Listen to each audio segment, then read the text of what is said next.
YouTuber Elvis Yadav को घर उपर को गुली चलाइथिबा दुर्वृत्त को पुलिस एनकाउंटर। एल्विस यादव को गुड़गांव स्थित घर उपर गुली चलाइथिबा व्यक्ति को एनकाउंटर करिछि पुलिस। अभियुक्त हेउछि ईशांत ईशांत ओरफ इशू गांधीर गोड़े गुली बाजिछि। ईशांत पुलिस उपर को एक ऑटोमेटिक पिस्तल रु 12 राउंड रु अधिक फायरिंग करथिला।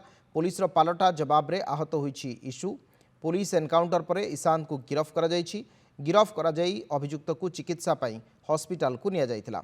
फरीदाबाद जवाहर कॉलोनी बासिंदा ईशान गांधी गत 17 तारिख में 3 जन मुखापिंधा व्यक्ति सकाळ प्राय 5:30 समय सेक्टर 56 स्थित एल्विस यादव को घर को 25 रु अधिक गुली चलाइथिले। ए गुलीमाड़ समय घरे नथिले एल्विस यादव। कौनसी काम पई हरियाणा बाहर को जाइथिले एल्विस।